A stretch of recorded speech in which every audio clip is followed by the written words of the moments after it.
Hey friends, Dustin here with you again, and I want to tell you about one of my favorite SUVs of all time. Now there's a lot of great ones out there, that's for sure, but I have found through experience and working at car dealerships and that sort of thing that the 2003 to 2006 GMC Yukon Denalis were awesome. Supreme, and they're super cheap now. Now these things used to go for $50,000 or $60,000 when they were new, but they can be had for only a few $1,000s now, and they're still good even with high mileage on it. Take this one for example. This is one of the ones that we've owned for a while. We picked this thing up from the salvage auction for only $3,100, and that, even with 142,000 miles on it, is a sweet deal for one of these. Now this thing's got tons of power. It's built like a truck. It's got a 6-liter V8. I think it makes about 345 horsepower when it was new. Full-time all-wheel drive, loaded up with options like front and rear heated leather seats.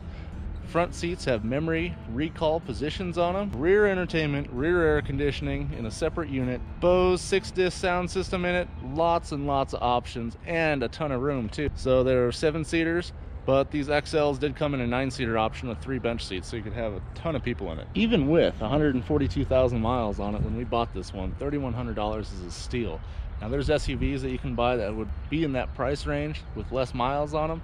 Those SUVs are more than likely not as good as this one. You can buy stuff like the GMC Acadia and Traverse and stuff like that, you know, the Hyundais and all those things. You could probably pick one of those up that were in that price range, and they'd probably only have 90 to 100,000 miles on them. Now this thing, we've got it all the way up to 189,000 miles on it. Is what's on it right now. Let's jump inside and check this one out. Now, for having almost 200,000 miles on it, now that we've owned it for a couple of years, it's weathered pretty well, and do pardon, it's a little bit dirty, as we do live on a dirt road and have 4 kids in this thing quite often.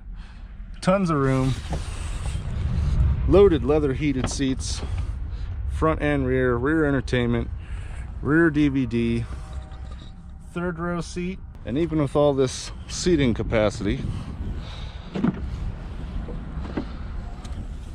we still have a ton of cargo room behind all the seats. These GM 6-liter V8s are part of the LS family of engines, and they are phenomenal.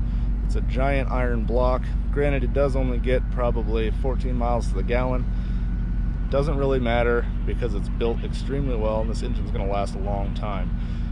We've only had to do basic maintenance to this thing. Apparently I parked in a giant sticker patch, so I'm going to get out of here. Now, surprisingly, for such a large vehicle, the turning radius on this is quite good. Even though it seems like it's a mile long, you can still get it into parking spots and stuff pretty easy, unless you're trying to park in, you know, a large metropolitan area and a downtown area. It really drives really nice too. This one's equipped with a tow package, so we got a 7-way plug on the back, and this one even has a brake controller in it for hooking up something that has brakes, like a camper or something like that.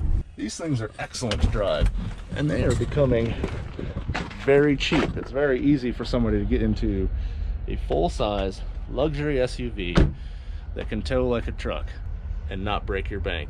Other nice SUVs that you could get, you know, like a Lexus or, you know, an Audi Q7 or something like that, you could probably get one around the $3,500 range, but the maintenance on those ones are going to break your bank.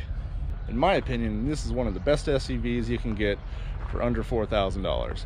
Now, obviously that's my opinion, so let me know what you guys think in the comment section down below. Don't forget to like, share, and subscribe to our channel. That helps us out more than you guys could possibly know. Thank you guys so much for watching. God bless. We'll see you next time.